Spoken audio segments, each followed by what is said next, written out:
میں اگر سب کا نام لینے پہ رہوں تو مجھے لگتا ہے کہ زیادہ وقت جو ہے وہ اس پہ لگ جائے گا. یہاں پر آئے ہوئے ہمارے بلاک پریزیڈنٹ صاحبان، ڈی ڈی سی ممبران صاحبان، میرے سارے بزرگوں، بھائیوں، بہنوں، سب کو میری طرف سے السلام علیکم. میں آپ کا مشکور ہوں، حسین صاحب کا بھی مشکور ہوں کہ آج زبردست بارش کے باوجود آپ نے ہمیں یہاں بلایا، یہاں اتنے اچھے جلسے کا اہتمام کیا. آپ جانتے ہیں کہ آج ہمارے جو یہ پروگرام ہو رہے ہیں، یہاں یہ جلسہ ہو رہا ہے، یہ پارلیمنٹ کے الیکشن کے لیے ہو رہا ہے. اور 5 اگست 2019 کو جو کچھ جموں کشمیر میں ہوا، ایک پوری اسٹیٹ کو توڑ کے 2 یونین ٹیریٹری بنا دی، اس فیصلے کے خلاف وہ فیصلہ لوگوں نے نہیں مانا. اور آج بھی آپ نے اس بات کو دیکھنا ہے، آپ نے ووٹ ڈالنے کے لیے اس بات کے لیے نکلنا ہے کہ آپ نے یہ دکھانا ہے بی جے پی والوں کو کہ آپ نے جو فیصلہ کیا یہ فیصلہ غلط تھا، ہم اس فیصلے کے خلاف ہیں، ہم اس کو نہیں مانتے ہیں، اور ہم نے کوئی تشدد نہیں کرنا ہے، ہم نے کوئی ہڑتال نہیں کرنی ہے، ہم نے کوئی پتھر نہیں مارنا ہے، لیکن ہم نے اپنے ووٹ کی طاقت سے ان کو یہ جواب دینا ہے کہ یہ فیصلہ ہمیں نامنظور ہے. بڑا مقصد جو آج کے الیکشن میں ہے وہ یہ مسئلہ ہے، اس مسئلے کے لیے آپ کو ووٹ دینا ہے. اور اگر اس مسئلے کو کوئی وہاں حل کر سکتا ہے، وہاں آپ کی آواز بلند کر سکتا ہے، تو وہ ایک طاقت کر سکتی ہے، طاقت کے بغیر کوئی نہیں کر سکتی. اور وہ طاقت اگر اس وقت کسی جماعت میں ہے تو وہ جموں کشمیر نیشنل کانفرنس میں ہے، جو لکھنؤ پور سے لے کے لداخ تک، اوڑی سے لے کے پونچھ تک، ڈوڈا. ابھی آپ کا دیکھ رہے تھے کل عمر صاحب پشاور میں تھے، وہاں کتنے لوگ آئے ہیں. تو لوگ یہ سمجھتے ہیں کہ اگر اس وقت اس چیز کو کوئی مقابلہ کر سکتا ہے، ہمارے حقوق کا کوئی تحفظ کر سکتا ہے، ہمارے حقوق کوئی واپس دلا سکتا ہے، تو وہ نیشنل کانفرنس کی جماعت ہے اور نیشنل کانفرنس کی لیڈرشپ. اس سلسلے کے لیے آپ نے متحرک ہونا ہے، آپ سب نے اس سلسلے میں نکلنا ہے، ووٹ ڈالنا ہے اور نیشنل کانفرنس کو ووٹ دینا ہے. میں سیاست میں نے کافی عرصے سے کی ہے، لیکن یہاں پہ پارلیمنٹ کے لیے میں پہلی بار کھڑا ہو رہا ہوں. میرے مد مقابل جو امیدوار ہیں ان کو آپ نے آزمایا ہوا ہے، ان کو آپ نے دیکھا ہوا ہے. اننت ناگ کے لوگوں نے ان کو آزمایا ہوا ہے، ان کو دیکھا ہوا ہے کہ انہوں نے آپ کی کتنی ترجمانی کی اس سے پہلے جب وہ پارلیمنٹ میں رہے. یہ تجزیہ آپ نے کرنا ہے. میں نیا ہوں، میں انشاءاللہ تعالیٰ آپ سے وعدہ کرتا ہوں کہ میں آپ کے حقوق کی ترجمانی کروں گا. خاص طور پر جو کچھ 5 اگست 2019 کو ہوا، اور میرا اگر پچھلا آپ سیاسی کیریئر دیکھیں بھی تو میں نے جو کہا کوشش کی کہ میں اس پہ پورا اتروں. اسی لیے میرے علاقے کے لوگوں نے ہمیشہ میرا ساتھ دیا. تو ان لوگوں کو آپ نے آزمایا ہوا ہے. آج وہ ضرور آپ کو یہ کہیں گے کہ صرف ہم ہی آواز بلند کر سکتے ہیں، لیکن اس سے پہلے جب وہ رہے تو انہوں نے آپ کے لیے کیا آواز بلند کی، کیا ریاست کے سیاسی مسئلے کے حوالے سے کیا، کیا جو کچھ آپ کو کہا گیا اس پہ پھر عمل درآمد کروایا گیا کہ نہیں کروایا گیا، اس بات کے گواہ آپ اننت ناگ کے لوگ ہیں. یہ آپ نے دیکھنا ہے کہ آج اگر یہ کوئی کہے کہ نمائندگی کا حق صرف مجھے ہے، یا بات کرنی صرف مجھے آتی ہے، یا میں حقوق سب سے زیادہ ہم کر سکتے ہیں، ان لوگوں کا آپ کو تجربہ ہے، آپ کو ان لوگوں پہ بات نہیں کرنا چاہیے. یہاں پہ جو حالات ہیں، کوئی بھی اگر بے گناہ پکڑا گیا ہے، کسی پہ بھی ظلم ہوا ہے، تو ہم اس کی مذمت کرتے ہیں، ہماری جماعت اس کی مذمت کرتی ہے. ہم ان چیزوں کے ساتھ نہیں ہیں، اور ہمارا سب سے پہلا نعرہ بھی یہی ہے، ہمارا سب سے پہلا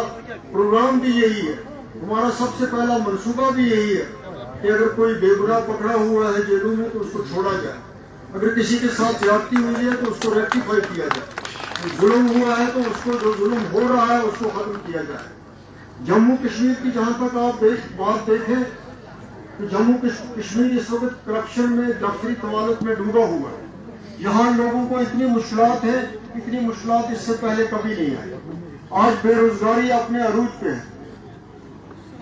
5 اگست 2019 کے بعد مجھے نہیں لگتا ہے کہ اننت ناگ میں کوئی ایک سنگل ٹیچر لگا ہوگا، کوئی پٹواری لگا ہوگا، کوئی VLW لگا ہوگا، کوئی یہ ساری چیزیں جو ہیں ان چیزوں کی وجہ سے لوگ پریشان ہیں۔ پہلے اگر گاؤں والا باہر نکلتا تھا، آپ پہ تو اللہ تعالیٰ کا فضل ہے، آپ کی زمین ہے، آپ کے باغات ہیں، لیکن جو غریب ہے اس کو آج مزدوری نہیں مل رہی ہے، کہیں رورل ڈیولپمنٹ کا کام نہیں ہے، کہیں PWD کا کام نہیں ہے، کہیں بیکن کا کام نہیں ہے، روزگار کی ایک دن جو ہے وہ لوگوں کو نہیں مل رہا۔ اور آپ کا جو یہ علاقہ ہے پورا اننت ناگ ڈسٹرکٹ، یہ اتنا خوبصورت ڈسٹرکٹ ہے، اس میں ٹورسٹ کے حوالے سے اتنا کچھ ہو سکتا تھا، لیکن آج تک یہ سیاست کی نظر ضرور ہوا، سیاست یہاں پہ ضرور کی گئی، لیکن عملی طور پہ کچھ بھی نہیں کیا گیا جس سے یہاں کے لوگوں کو بیسک فیسلٹیز ہوتی، روزگار کے حوالے سے کچھ ہوتا، یہاں ہینڈی کرافٹس کے حوالے سے کچھ ہوتا، ہینڈ لوم کے حوالے سے یہاں کچھ ہوتا۔ پچھلے سالوں سے آپ دیکھ رہے ہیں لوگوں کو سوشل ویلفیئر کی پینشن نہیں مل رہی، اور دیواروں کے اوپر چوکوں پہ لوگوں کے نام لکھ رہے ہیں کہ یہ ہم سے پینشن لے رہے ہیں، ان کو بدنام کر رہے ہیں، لیکن پیسہ کسی کو نہیں ملتا۔ بجلی فیس اس وقت آپ دیکھ رہے ہیں کہ کہاں پہنچ گئی۔ اگر ہمارے زمانے میں 150 روپے بجلی فیس تھی، 200 روپے بجلی فیس تھی، اس پہ بھی لوگ ناراض ہوتے تھے، لیکن آج اگر آپ کو 6000 روپے مہینے کی فیس کر دی ہے، آپ کا کنیکشن کاٹا جاتا ہے اور آپ سے کوئی پوچھتا بھی نہیں ہے۔ یہ اس وقت یہاں پہ ایڈمنسٹریشن کا حال ہے، ظلم و زیادتی کا حال ہے، اور یہ چیزیں جو ہیں، یہ چیزیں گورنمنٹ آف انڈیا کو سمجھ نہیں آ رہی، وہ ان چیزوں کو سمجھ نہیں رہی ہے۔ اور اب آہستہ آہستہ جب لوگوں کو ان کو لگا کہ لوگ جو ہیں وہ ہمارے چاہے سیاسی فیصلے ہوں، اقتصادی فیصلے ہوں، ایڈمنسٹریٹو فیصلے ہوں، وہ سب چیزیں لوگ ان سے خوش نہیں ہیں۔ آج تک وہ یہ کہہ رہے تھے کہ جموں کشمیر کے سب لوگ ہم سے خوش ہیں، ہماری آواز ہر جگہ پہنچ رہی ہے، لیکن آج وہ کہہ رہے ہیں کہ ہم یہاں سے کینڈیڈیٹ بھی کھڑا نہیں کرتے کشمیر کی 30 سیٹوں سے۔ اس کا مطلب ہے کہ ان کو یہ پتا ہے کہ لوگ ہم نے جو بھی قدم اٹھایا ہو، سیاسی لحاظ سے، سماجی لحاظ سے، بے روزگاری کے حوالے سے، اسی فیصلے سے بھی پچھلے 3-5 سال میں لوگ جو ہیں وہ خوش نہیں ہوئے، لوگوں نے ان سب چیزوں کو ریجیکٹ کیا، اور اسی لیے BJP جو ہے وہ آج اپنے کینڈیڈیٹ بھی میدان میں نہیں اتار رہی۔ یہ چیزیں جو ہم یہ چاہتے ہیں، ہم ہندوستان کا ایک حصہ ہے، لیکن ہم چاہتے ہیں کہ ہندوستان ایک سیکولر ملک رہے، جس میں ہر مذہب کے بولنے والے کو، رہنے والے کو آزادی ہو، یہاں کا میڈیا آزاد ہو، یہاں کی جوڈیشری آزاد ہو، جس کے لیے ہندوستان پوری دنیا میں مشہور تھا، لیکن وہ چیزیں آہستہ آہستہ ختم ہو رہی ہیں۔ یہاں ڈر کا ماحول پیدا کیا جا رہا ہے، لوگوں کو ہراساں کیا جا رہا ہے۔ تو ان ساری چیزوں کا اگر کوئی مقابلہ کر سکتا ہے تو وہ ایک جماعت کر سکتی ہے، ایک لیڈرشپ کر سکتی ہے۔ ہم سب کو آج اس جماعت کے کو مضبوط کرنا ہے، اس کی لیڈرشپ کو مضبوط کرنا ہے، اور انشاءاللہ تعالی یہ میرا آپ سے وعدہ ہے کہ ہم پارلیمنٹ میں آپ کی آواز جو ہے وہ پورے طریقے سے بلند کریں گے۔ آپ کو یہ نہیں لگے گا کہ آپ سے کوئی دھوکہ ہوا ہے، آپ سے کوئی بے ایمانی ہوئی ہے۔ آپ کا کوئی بھی کام ہوگا، آپ کا کوئی بھی مسئلہ ہوگا، خاص طور پہ سیاسی مسئلے کے حوالے سے انشاءاللہ تعالیٰ میرا آپ سے وعدہ ہے کہ میں پوری کوشش کروں گا، میں آپ کا خادم بن کے رہوں، آپ کا بھائی بن کے رہوں۔ خاص طور پہ جو یتیم ہے، جو بے کس ہے، جو بے سہارا ہے، جو بے روزگار ہے، جو نوجوان ہے، میں اس کے لیے کچھ کر سکوں، وہ مجھے دعائیں دے گا، تو میری ترقی بھی رہے گی اور میں اس کے لیے کچھ کر سکوں گا, اس سے مجھے بھی ذہنی سکون ملے گا. بہت بہت شکریہ. السلام